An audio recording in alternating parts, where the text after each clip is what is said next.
안녕하세요, 여러분. 저는 아직 창창한 나이라고 생각하며 살고 있는 30대 후반으로 접어든 여성입니다. 매번 이곳을 찾아와서 다른 분들의 사연을 들으며 같이 웃고 같이 울고 하다가 제 이야기를 써보려고 글자를 적으니 뭔가 이상하기도 하고 쑥스럽기도 한 마음이 듭니다. 제 이야기를 과연 이곳에 풀어놓아도 다른 분들이 저처럼 웃고 울고 함께 저의 마음을 공감해 줄까 싶은 생각이 들어서 이렇게 글 써도 되나 하는 망설임이 생기기도 합니다. 혹시나 제 이야기가 재미없으면 어떡하지 하는 고민이 드는 이 밤에 아무래도 답답한 속을 달래줄 수 있는 곳은 여기밖에 없다는 생각에 글을 적어 내려갑니다. 저는 아직 적다면 적은 30여 년을 살았지만 다른 분들이 60대, 70대에 겪는 풍파를 모조리 겪었다는 생각을 이상하게 지울 수가 없습니다. 남들은 살면서 한 번 겪기도 힘들다는 갖은 순환과 시련을 저는 왜 이렇게 이른 나이에 겪게 되었는지 참 제 운명이 이렇게 기구한 건가 싶기도 하고요. 하지만 이제는 모든 일을 보내주었기에 조금 다른 생각을 가지고 살아보려고 합니다. 이른 나이에 겪게 되어서 남들보다 더 단단해진 제가 될 수 있었다고요. 이쯤 되면 얼마나 모진 일을 겪었기에 저런 소리를 할까 싶으시죠? 물론 기상천외한 놈들이 판치는 세상이라 제 이야기가 별거 아니게 느껴지실지도 모릅니다. 하지만 제 인생에서 이런 일은 두 번 다시 없을 것이며 다른 분들 인생에도 이런 일이 없길 바라며 제 사연을 한번 끄적 걸어봅니다. 지금부터 저와 함께 시작할 제 이야기를 끝까지 들어주시고 여러분들의 좋은 조언을 가슴에 새겨보도록 하겠습니다. 제가 오늘 들려드릴 이야기의 주인공은 사실 제가 아니라 저의 남편이라고 말을 해도 과언이 아닐 정도로 남편의 비중이 상당히 높습니다. 다른 분들도 남편을 남의 편이라 부르며 많은 이야기들을 하시던데 저의 남편은 참으로 특이한 점이 하나 있습니다. 그게 무엇이냐 하면 바로 제 남편이 아주 어마어마한 구두쇠 중에 구두쇠라는 점입니다. 동화책에서나 나오던 스크루지 아저씨 그 인간보다 더하면 더했지 덜하지 않은 사람이죠. 정말 저는 살면서 이렇게까지 돈을 아낄 수 있나? 사람이 이렇게 짠돌이일 수 있나 하는 마음을 매일같이 느끼면서 살았습니다. 왜 그런 남자와 결혼을 했냐 싶으시죠? 처음에 저는 남편의 근검절약하는 모습이 너무 검소해 보이고 신중해 보이고 이 사람이랑 살면 평생 돈 걱정은 안 해도 되겠구나 싶었습니다. 어떻게 보면 그 구두쇠 짠돌이 같은 모습이 제 마음을 움직이게 만든 결정적인 부분이기도 했던 것입니다. 저랑 남편은 제가 다니던 직장에서 만나게 되었는데 제가 일하던 곳이 주방용품, 그러니까 업소용 주방 가전, 가정용 주방 가전 같은 것을 파는 매장이었습니다. 그 매장에서 저는 일개 직원에 불과했지만 우리 남편은 그 커다란 매장을 운영하고 있는 사장님이었습니다. 매장이 꽤 큰 매장이기도 했고 물건을 파는 게 아무래도 가전 쪽이고 업소용이 훨씬 많다 보니까 매출 자체는 꽤 많은 그런 매장이었습니다. 원래 주방 가전이라는 게 여성들의 마음을 움직이게 하는 전자제품이다 보니까 구매를 하러 오시는 분들이 통 크게 주문을 하시곤 하셨거든요. 한마디로 남편은 현금을 꽤 만지는 사람이었습니다. 현금으로 사면 살짝 할인도 해드리고 수수료도 조금 빼주고 하고 있기 때문이었습니다. 거기다가 가게에 들어오는 가전들이 중고 가전들도 있었고 새 가전들도 취급을 했는데 다른 매장이 철수할 때 싸게 수입해서 번쩍번쩍 광을 내고 조금 웃돈 받아 팔기도 했었습니다. 철수하는 매장에서 다량으로 물건들이 들어오게 되면 꽤 대박인 수준으로 물건 재판매가 되어서 돈을 굴리기엔 쏠쏠한 매장이었습니다. 아무튼 그런 남편은 돈을 잘 번다는 사람임에도 불구하고 엄청난 짠돌이처럼 굴었는데 사실 연애를 할 당시에는 이 정도까지 짠돌이는 아니었습니다. 돈을 써야 하는 타이밍에는 팍팍 쓰면서 저에게 선물도 잘 안겨주었고 아낄 때는 그 누구보다 아끼며 사치를 절대 하지 않는 계획적인 인간처럼 보였습니다. 거기다가 남편이 저보다 10살이나 연상이었기 때문에 사실 연애를 할 당시에 제가 지나가는 말로 예쁘다 하면 바로바로 결제를 해주는 그런 남자였죠. 한마디로 사랑하는 사람에게만큼은 절대로 돈을 아끼지 않는 이 시대 최고의 남성이었단 말입니다. 하지만 사업장에서는 연애할 때의 모습과는 전혀 다르게 조금 구두쇠처럼 굴기는 했었습니다. 예를 들면 회식을 할 때 메뉴는 무조건 돼지로 통일이라거나 커피 같은 것도 직원들이 지나가는 말로 아메리카노 먹고 싶다고 말을 해도 믹스커피 타서 냉장고에 넣어두고 먹으라고 모르쇠처럼 굴기도 했습니다. 물론 저는 그렇게 아끼는 모습이 밉게 보이지 않았고 오히려 사람이 계획적으로 돈을 사용하는구나 멋있다 하고 느끼고 있었습니다. 왜 그런 모습이 멋있었냐고요? 그 이유는 저희 아버지께서 돌아가시기 전에 친한 친구분께 보증을 잘못 써주었다가 집이 쫄딱 망하면서 엄청나게 힘들게 살았기 때문이었습니다. 정말 너무너무 먹고 싶은 음식 한번 제대로 먹지도 못했고 사고 싶은 옷이나 화장품 따위의 것들도 사지를 못했습니다. 아버지 친구분의 뒤통수로 인해 그 빚을 전부 막아내고 갚아내느라 아버지께서는 한평생 팔자에도 없는 막노동을 하면서 돈을 악착같이 모으셨습니다. 그리고 그 빚을 몇 년에 걸쳐서 온 가족이 다 갚은 지 2년이 되던 어느 날 막노동을 하며 얻게 된 폐병으로 인해서 아버지는 세상을 등지게 되었습니다. 저는 정말 그 이후로 보증은 당연한 이야기고 그 어떤 사람에게도 5만 원짜리 한 장 돈을 빌려줘 본 적이 없는 사람이 되었습니다. 저도 돈이 생기면 무조건 저금을 하고 계획을 가지고 돈을 쓰는 사람이 되었던 것입니다. 저도 물론 남편을 만나기 전에 여러 연애를 하면서 살았는데 그때마다 남자친구들이 저에게 짠순이라며 저의 근검절약을 나쁘게 보는 사람들이 덜어 있었습니다. 그래서 저는 저처럼 절약하는 습관이 있는 남자를 만나고 싶다는 생각을 꾸준히 해왔었는데 완벽하게 제 남편이 제가 원하는 모습을 하고 있더라고요. 우리 남편은 정말 심각한 구두쇠지만 저에게만큼은 돈을 아끼지 않겠다고 하지 않았겠습니까? 그러니 제 눈에는 누구보다 1등 신랑감으로 보였던 겁니다. 우리 남편이 저보다 10살이 연상이었기 때문에 사실 얼굴이 좀 많이 늙어 보이기도 했고 몸매도 아저씨처럼 볼품이 없는 사람이긴 했습니다. 하지만 그 모든 단점이 우리 남편의 절약 정신으로 용서가 되었습니다. 저의 앞으로의 미래를 생각하면 편하게 살 수 있겠다 싶은 그런 남자요. 주방 가전을 다루고 있는 매장을 운영해서 그런 건지 주부들의 세심한 고충을 잘 이해하고 있는 내 남편이 얼마나 든든해 보였는지 상상이나 가실까요? 남편이 물건을 사러 온 주부들에게 입만 딱 열면 주부들이 그 언변에 살살 녹아서 물건을 구매해 가곤 했습니다. 이쯤에서 우리 남편의 자랑 아닌 자랑을 멈추고 이야기를 하자면 저는 남편에게 프로포즈를 받았고 결혼을 하기로 했습니다. 아버지가 돌아가신 이후에 쭉 혼자 살고 계시던 저희 어머니께서도 진심으로 기뻐해 주시면서 저의 결혼을 지지해 주셨습니다. 그런데 참으로 이상하게 말입니다. 도총각을 제가 구제해 주는 것이나 다름이 없음에도 우리 시모가 저를 별로 마음에 들어 하지 않는 게 아니겠습니까? 왜 그런 건지는 모르겠는데 대충 제 예상으로는 아들이 결혼을 한다고 하니까 본인에게 주는 용돈이 줄어들지는 않을까 걱정스러움에 결혼을 반대하는 것 같았습니다. 제가 30 중반쯤 결혼을 했으니 40 중반인 아들에게 얹혀서 살고 계시던 시모가 갑자기 아들이 결혼을 한다고 하니 앞으로의 걱정에 막막했던 것이겠죠. 남편이 그동안 시모를 완전히 모시고 살고 있었는데 남편 또한 저희 집처럼 일찌감치 시부를 떠나보내고 시모 혼자서 남편을 키운 한부모 가족이었기 때문이었습니다. 하지만 시모는 저희 어머니와는 조금 다르게 근검절약과는 거리가 있는 사람이었습니다. 이상하게 시모는 사치를 즐기시는 것 같더라고요.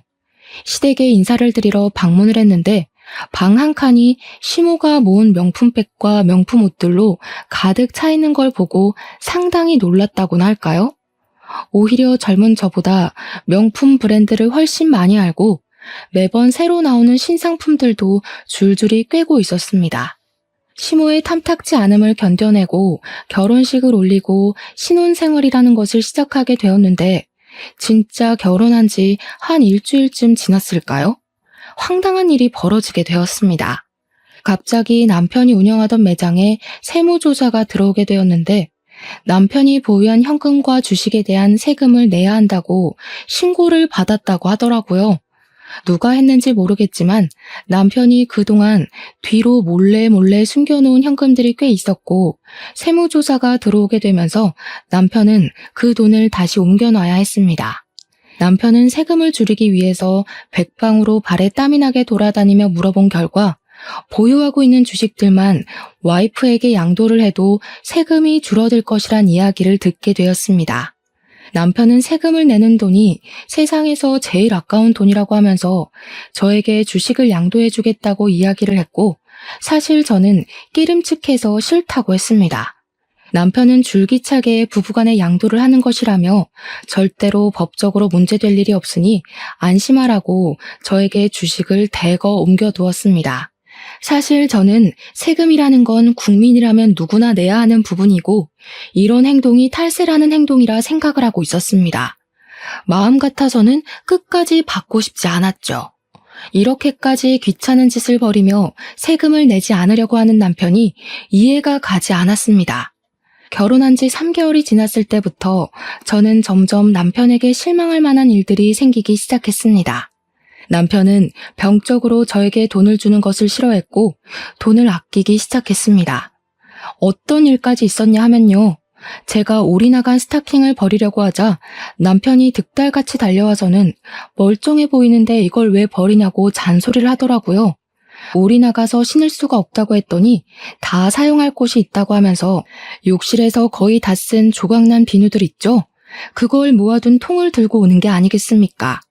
저는 비누들을 버리지 않고 모아둔 남편에게 한 번 놀랐고 그 비누 조각들을 전부 스타킹에 모아서는 씻으라고 던져주는 남편에게 2번 놀랐습니다.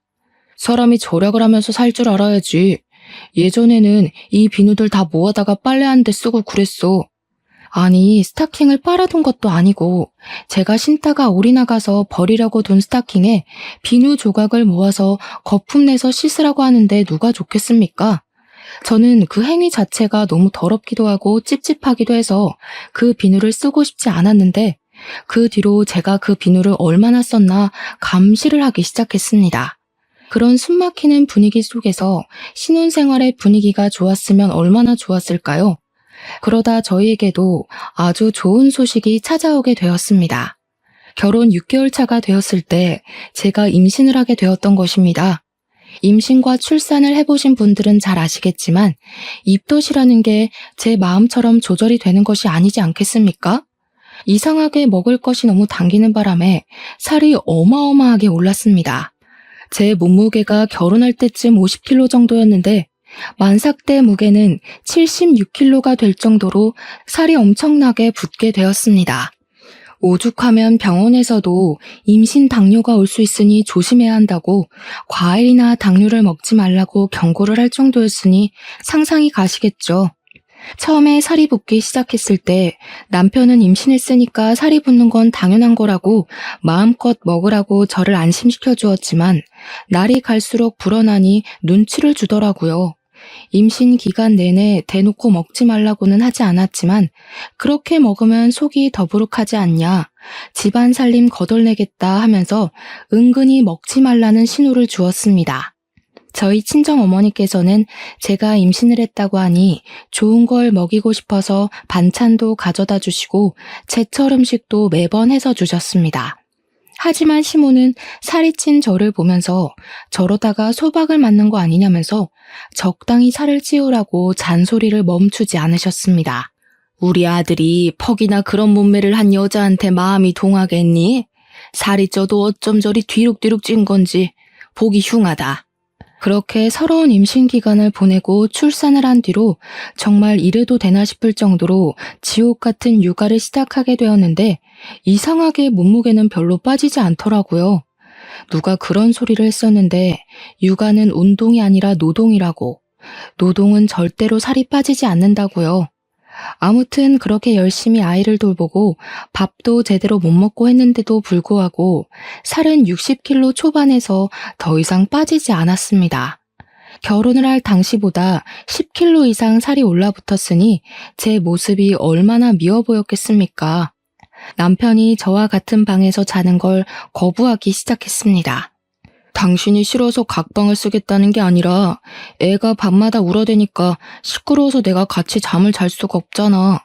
나는 내일 출근을 해야 하는 사람인데, 내가 잠 못 자서 출근 못하면 돈은 누가 벌어올 거야? 애 때문에 잠을 푹 못 자니까 내일 일에 지장이 생기잖아. 아무튼 따로 잘 테니까 그런 줄 알아. 저는 그런 남편에게 배신감이 느껴지기도 했고 서럽기도 했지만 생활비가 전부 남편의 주머니에서 나오고 있었으니 어쩔 수가 없었습니다. 아이가 생후 10개월을 막 넘겼을 때 갑자기 열이 엄청나게 나면서 온몸이 새빨갛게 달아오르고 아기가 힘없이 축축 늘어지기 시작했습니다. 하필이면 그날이 금요일 밤이었고 병원 문이 열려있는 곳이라고는 응급실밖에 없는 상황이었습니다. 애는 열이 너무 올라서 그 작은 몸으로 온몸을 부들부들 떨며 경기를 일으키는 지경이 되었는데 남편은 태연하게 휴대폰만 만지고 있는 게 아니겠습니까? 뭐해? 빨리 옷 입어요. 우리 애 이러다가 큰일 나겠어. 빨리 응급실이라도 가요. 아니 고작 열 좀 나는 걸로 뭘 응급실이야?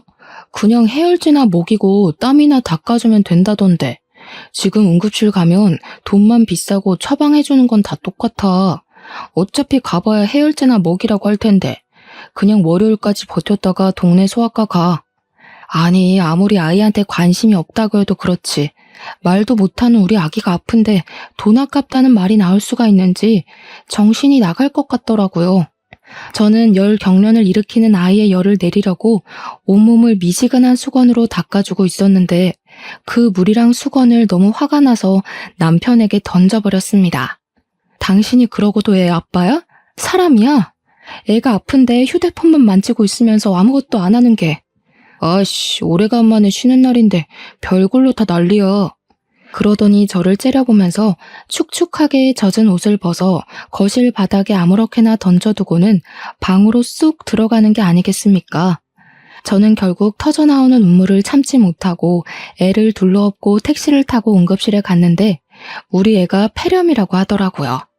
정말 응급실 구석에서 그 작은 발에 수액을 맞고 있는 아이를 보면서 엉엉 울다가 처음으로 이혼이라는 것을 결심하게 되었습니다. 그런데 제가 이혼을 결심한 그 응급실 사건이 있었던 날 이후로 남편의 단점들 중에서도 엄청난 단점들만 제 눈에 쏙쏙 들어오는 게 아니겠습니까? 특히나 결혼 전에는 장점으로만 느껴졌었던 우리 남편의 짠돌이 같은 그 성격이 진절머리 나게 싫어지고 정말 죽이고 싶다는 충동까지 들게 하더라고요. 구두쇠 중에 구두쇠, 음식을 먹을 때에도 이건 얼마냐, 저건 얼마냐. 이 반찬 하는데 1,000원이면 만들 수 있지 않냐 하고 정말 미치겠더라고요. 아니 요즘 반찬 가게에서 반찬을 사도 얼만데 들어가는 재료값들은 물론이고 제 노동력은 생각도 안 하고 1,000원 이러고 앉아있으니 당연히 정신 나간 놈 같아 보였습니다. 저는 오죽하면 남편의 얼굴을 마주보면서 밥을 먹으면 체하는 기분이 들 것 같아서 밥을 따로 먹기 시작했습니다. 저는 애를 챙기느라 바쁜 와중에도 곧 다가올 돌날을 준비하기 위해 이리저리 발로 뛰며 돌잔치 장소도 알아보고 드레스 대여도 알아보고 있었습니다. 처음으로 맞이하는 생일이기도 하고 우리 아이만큼은 화려하게 첫 생일상을 차려주고 싶은 마음에 주위에도 돌잔치를 할 거라고 신나게 떠들고 다녔습니다.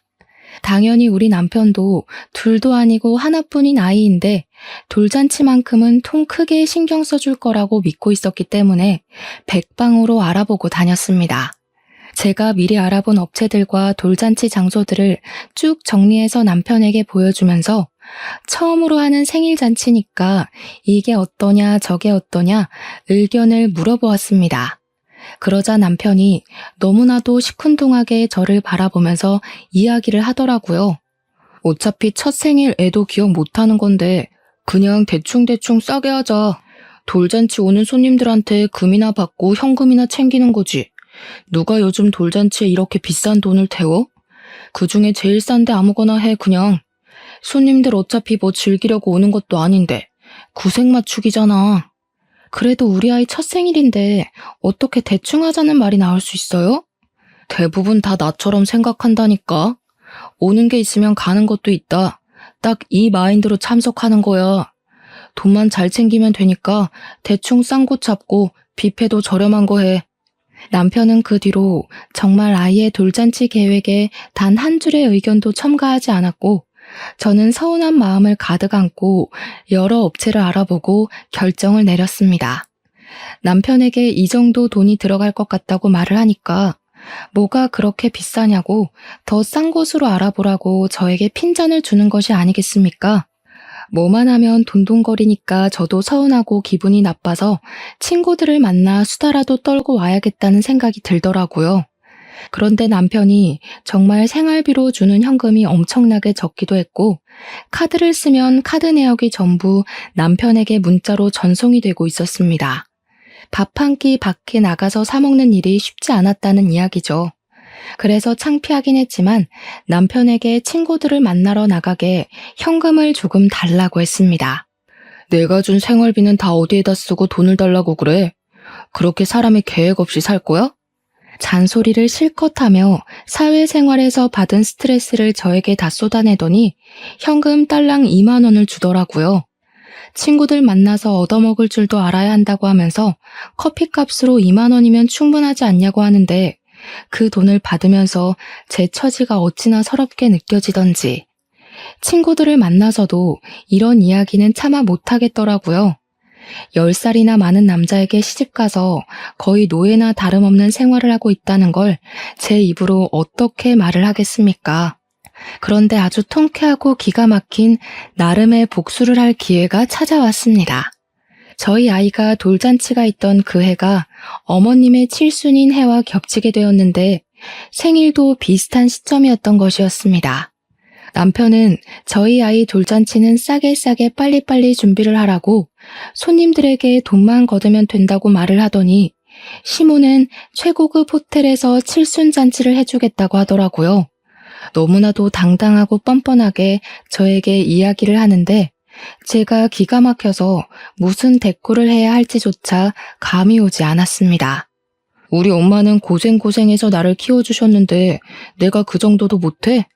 우리 아이는 돈 없다고 동네 지하 뷔페에서 싸게 하자고 하더니 어머님 칠순잔치는 뭐가 다르다고 그렇게 크게 하냐 이거지. 너 진짜 생각이 못됐어. 칠순이랑 돌이 같냐? 우리의 칠순 때는 호텔에서 하겠지. 그걸 지금 말이라고 하는 거야? 우리의 첫 생일인데 칠순이랑 다를 게 뭐야? 야, 너는 우리 엄마가 앞으로 살면 얼마나 더 산다고 그걸 질투하고 그래? 됐고, 그렇게 결정했으니까 앞으로 토달지 마. 남편이 질투라는 단어를 꺼내는데 얼마나 어이가 없던지 이걸 질투라는 단어로 포장할 수 있는 문제인지 모르겠더라고요. 저는 그 뒤로 이를 갈면서 어떻게든 남편에게 통쾌한 복수를 하겠다고 생각했고 짜증을 꾹꾹 삼키고 어머님의 칠순잔치 식순에 아주 특별한 순서를 넣기로 결심했습니다. 그것은 바로 우리 아이의 돌잔치 식순을 어머님 칠순잔치 중에 끼워 넣기로 결정을 내린 것이었습니다. 남편이 호텔에 예약을 하기 무섭게 호텔 측에 따로 이야기를 해서 칠순잔치와 돌잔치를 같이 넣기로 결정을 내렸고 돌잡이와 돌상도 모두 준비를 마쳤습니다. 그리고 제 친구들이며 지인들에게 일일이 연락을 돌려서 그 잔치 자리에 초대를 했고 어머님 칠순잔치 겸 돌잔치를 제 손으로 모두 준비하기 시작했습니다. 남편에게 제가 칠순잔치 준비를 할 테니 걱정하지 말고 있으라고 이야기를 했더니 내심 좋아하면서 아예 신경도 쓰지 않더라고요. 단순한 사람이라 이럴 때는 참 편했습니다. 당연히 제가 이런 계획을 세우고 있다는 것을 시모와 남편은 꿈에도 생각하지 못했습니다. 우리 짠돌이 남편은 시모 칠순잔치에 방문할 손님들이 대충 100명 정도 될 것이라고 예상을 하고 있었는데 실상은 매우 달랐습니다. 우리 아이 돌잔치에 참석할 손님들만 해도 100명이 더 추가가 되었으니 얼마나 놀랐을지 상상이나 가시나요? 제가 그 100명을 끌어모으기 위해서 평소에 연락을 하지도 않던 지인들에게 일일이 연락을 돌려서 우리 아이 돌잔치에 제발 참석해서 밥이라도 먹고 가라고 며칠을 졸랐는지 모릅니다. 당일이 되어서야 예약된 인원이 100명이 아닌 200명이란 사실을 알게 된 남편이 깜짝 놀라서 호텔 직원을 찾아가 따져 묻기 시작했습니다. 호텔에서 하는 잔치다 보니까 예약 인원수대로 식사가 코스 요리로 준비가 되었고 남편이 예상한 금액의 2배가 나오게 생겼으니 정신이 빠진 사람처럼 분주하게 돌아다니더라고요. 아니, 저희가 예약한 건 100명인데 왜 200명으로 되어 있습니까? 홀을 헷갈린 거 아닌가요? 이렇게 큰 장소를 예약하지 않았는데? 지난번에 손님 200분으로 변경하신다고 전화 받았었는데요. 남편은 직원이 당황해하며 예약 변경된 인원이 맞는다고 말을 하자 울그락푸르락해져서는 저에게 무슨 짓을 했냐고 소리를 치며 대기실로 찾아왔습니다. 그런데 제가 이미 드레스로 갈아입은 상태였고 저희 아이도 돌잔치 드레스를 입고 있으니 남편이 입을 떡 벌리면서 뒤이어 말을 못하더라고요. 저는 남편에게 아주 태연하게 턱시도를 건네면서 어서 갈아입으라고 했고 남편은 손에 들린 옷을 보면서도 이게 무슨 일인가 의아해했습니다. 한복까지 곱게 빌려 입고는 칠순잔치 한다고 아침부터 신나서 미용실에 가서 화장까지 받고 온 시모는 저와 아이의 모습을 보고 당황해하더라고요. 당연히 본인이 주인공인 줄 알았는데 더 화려한 모습으로 나타난 며느리와 손녀를 보고 입이 떡 벌리신 거죠. 그 모습이 어찌나 통쾌하고 쌤통이던지 마음 같아서는 제자리 뛰기라도 하면서 만세를 부르고 싶었습니다. 어차피 당신이 돈을 아끼라고 했으니까 어머님 칠순잔치 때 우리 아이 돌잔치도 하면 되겠다 하고 생각했지. 당신도 얼른 옷 갈아입고 와. 남편이 어이없다는 듯 헛기침을 했지만 이미 일은 다 벌어진 뒤고 손님들도 하나둘 자리를 잡고 있는데 무슨 뾰족한 수가 있겠습니까? 처음에는 시모 칠순 잔치대로 식순을 했는데 시모는 이미 뒤이어 돌잔치가 시작된다는 것을 알고 있었기에 마음 놓고 기뻐하지도 못하고 인상만 뚱하게 쓰고 있더라고요. 시모 친구들은 아무것도 모르고 있다가 사회자가 이제 2부 식순으로 우리 아이의 돌잔치를 시작하겠다고 하니 다들 벙쪄서는 시모만 쳐다보았습니다. 시모는 그 자리에서 화를 내지도 못하고 불편한 한숨만 꾹꾹 삼키시더라고요. 저는 시모의 칠순잔치 축하 현수막까지 다 뜯어내고 우리 아이의 돌잔치 축하 현수막으로 새로 바꿔 달았습니다. 2부 행사처럼 돌잔치를 하고 돌상에 돌잡이에 스냅 사진이라는 것까지 알차게 다 찍은 다음 밥도 맛있게 먹었습니다. 그날 밥맛이 어찌나 좋던지 시모와 남편의 똥 씹은 얼굴이 반찬이더라고요. 그 이후에 남편은 식대로 나온 금액을 보고 온몸을 부들부들 떨었습니다. 애초에 자식 생일에 돈을 아끼지 않았으면 이것보다 당연히 싸게 먹혔을 텐데 자기 꾀에 자기가 넘어간 것 아니겠습니까? 모든 행사가 끝이 나고 옷을 갈아입고 나왔는데 분노에 휩싸인 시모가 갑자기 제 머리통을 확 치는 게 아니겠습니까? 네가 아주 내 친구들 앞에서 나를 망신 주려고 작정을 하고 덤비는구나. 순간 머리가 울리는데 저도 이성을 잃게 되더라고요. 열이 받으니까 눈에 보이는 게 없어서 저도 그만 시모의 머리통을 그냥 빡 날려버렸습니다. 아무래도 젊은 제가 팔 힘도 훨씬 좋지 않겠습니까? 애써 고정시킨 시모의 머리가 흐트러지고 옆으로 휘청거리시더라고요. 시모가 진짜 아프긴 아팠는지 눈물을 뚝뚝 흘리면서 남편을 바라보는데 남편이 씩씩거리면서 시모 편을 들더라고요. 너 정신 나간 게 틀림없구나. 지금 우리 엄마를 때려? 야, 너네 엄마가 내 머리통 때린 건 눈에도 안 보이냐? 야, 너네 엄마? 이게 진짜 그거랑 그게 같아? 어? 너 10대가 지금 얼마가 나온 줄 알고 이러는 거야? 이 홀 빌리는 데만 1,000만 원이야. 그런데 지금 10대만 2천만 원 나온 게 말이 되냐고. 너네 엄마네 손님들은 돈도 별로 안 내놓고 갔나 봐. 우리 애 손님들은 금반지에 돈봉투 아주 두둑하게 했던데. 그걸 왜 네가 챙겨? 내놔. 어머, 이걸 어쩌지? 현금은 이미 통장에 넣었고 금반지는 우리 엄마한테 녹여서 목걸이 만들어달라고 보냈는데. 그렇게 통쾌한 복수를 하고 난 이후 남편은 아주 치사한 방법으로 저를 괴롭히기 시작했습니다. 바로 생활비를 확 줄여버린 것이었습니다. 남편은 생활비를 줄이면서 저에게 돌잔치 때 돈 많이 챙긴 거 아니었냐고 그 돈으로 생활하면 되겠다고 비아냥거렸습니다. 저는 아기 분유값에 기저귀 값에 부가적으로 들어가는 돈 때문에 힘들어 죽겠는데 남편이라는 놈이 저런 식으로 나오니까 열이 받아서 더는 이렇게 못 살겠다 싶었습니다. 거기다가 저랑 애한테 들어가는 돈은 그렇게나 아끼고 아껴대면서 자기 먹고 노는 돈이랑 시모에게 들어가는 사치 비용은 하나도 아끼질 않더라고요.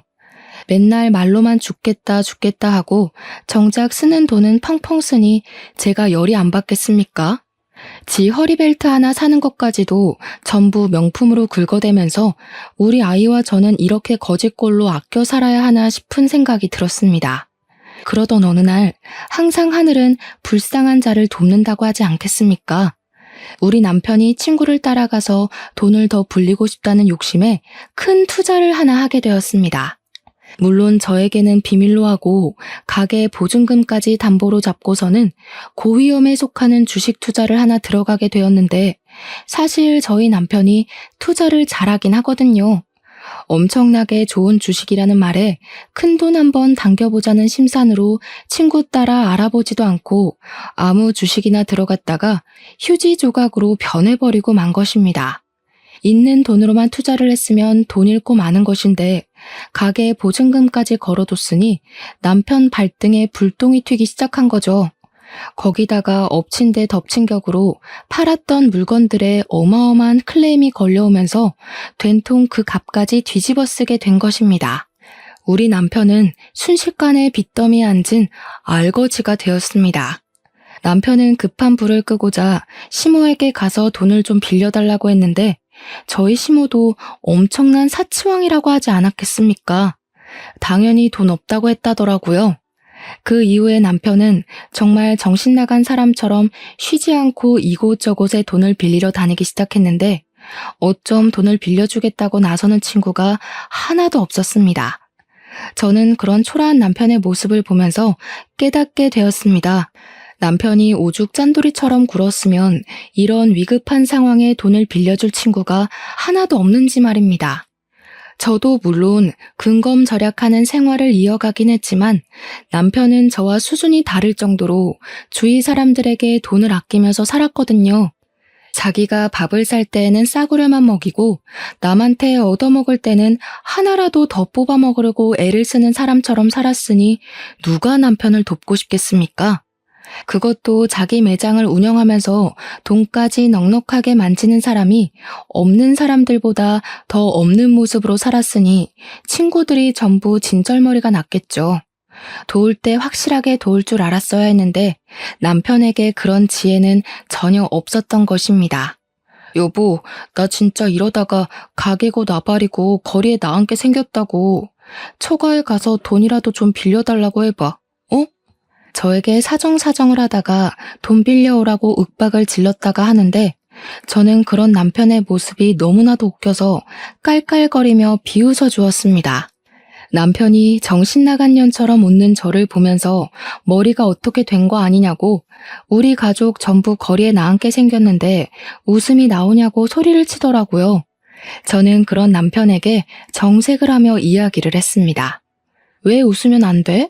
그동안 지 사치하는데 돈 쓰고 할 때는 아까운 줄 모르고 팍팍 쓰더니 이제 와서 아쉬우니까 친정 타령? 우리 집에 도대체 뭘 해준 게 있다고 우리 엄마 돈을 가져오라고 하는 건데? 당신 진짜 양심 없다. 가족이니까 당연히 사이가 힘든데 한 푼이라도 더 쥐어줘야 하는 거 아니냐? 어? 당신은 우리 엄마한테 뭐 하나 해준 거라도 있어? 사람이 어떻게 매번 주거니 받거니 해. 이번에 도와주시면 내가 또 언젠가 도움이 될 날이 있지 않겠냐고. 지금 당신 꼴을 보면서 이야기해. 당신이 얼마나 짠돌이처럼 굴고 사람들을 못 챙겼으면 이렇게 힘들 때 나서서 도와주겠다는 사람이 하나도 없어? 가게나 정리하고 빚이나 막아. 그랬더니 남편이 입에 거품을 물면서 가게를 정리하고 나면 우리 가족들 전부 뭐 먹고 살라고 그런 소리를 하냐고 화를 내는 게 아니겠습니까? 정말 연애할 때랑은 판이하게 다른 모습으로 저에게 신경질을 내는데 제가 그동안 이딴 저급한 인간을 남편이라고 믿고 살았다는 게 후회가 되더라고요. 저는 이혼을 확실하게 결심한 뒤였기 때문에 속이 후련해질 때까지 남편에게 비아냥거리기로 결심을 했습니다. 내가 이대로 혼자 죽을 줄 알아? 내가 망하면 우리 가족 전부 다 망하는 거야. 왜 우리 가족이 다 망한다고 생각해? 당신만 망하는 거야. 나는 당신이랑 이혼할 거거든. 저는 이혼을 결심한 이후에 품에 소중하게 안고 지냈던 이혼 서류를 남편에게 떡하니 내밀었습니다. 남편은 이혼 서류를 받아들고서 한참을 씩씩거리며 분노를 참지 못하더니 저에게 삿대질을 하면서 목에 핏대를 세우고 말을 하더라고요. 누구 마음대로 이혼이야? 이 옆에 내가 편하게 살게 해줬더니 감히 내 뒤통수를 치겠다는 거야? 편하게 살게 해줘? 누가 누구를 편하게 살게 해줘? 당신이 나한테 그동안 했던 짓을 생각해봐. 얼마나 치사하게 굴었는지. 한 푼 두 푼 아껴서 지금까지 일도 안 하고 먹고 살게 해줬으면 감사한 줄 알아야지. 내가 힘들 때 도망을 가겠다는 게 뒤통수지 뭐야? 지금 나한테 소리 지를 사람은 당신이 아니야. 우리 엄마지. 어떻게 보는 눈도 없어서 이딴 놈이랑 결혼을 하고 3년이 넘는 시간을 같이 살았냐고 화를 내도 우리 엄마가 내야 한다고. 내가 마트에서 장 볼 때, 친구 만날 때, 아기 물건 살 때마다 그게 꼭 필요한 거냐고 되묻던 당신이 나를 편하게 살게 해줘? 너네 엄마가 명품백 살 때는 돈 한 번 아낀 적이 없으면서 내가 장바구니 하나 살 때마다 눈치를 주던 당신이 그런 소리를 해? 그렇게 아껴 살아서 겨우 한 짓이 투자 실패라니. 당신 벌 받은 거야. 나는 절대 이혼 못하니까 그런 줄 알아.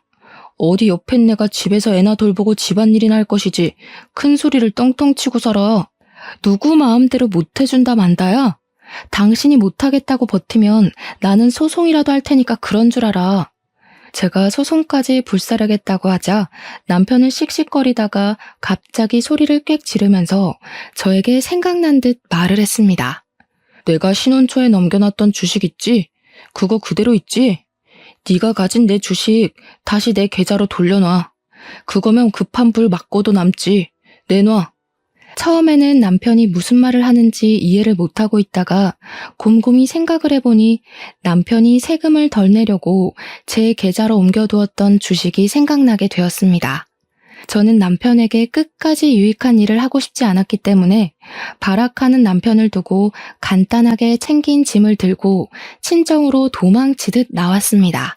남편은 제가 이러다가 말겠지 하고 생각을 했는지 저를 찾아오지도 않고 메시지만 열심히 보내더라고요.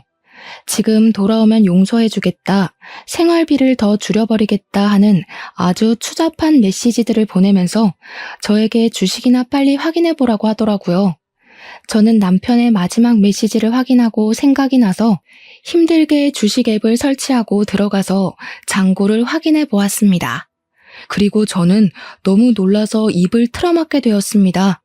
글쎄 그 주식이 그 3년 사이에 10배가 넘게 펄쩍 뛰어오른 것이 아니겠습니까?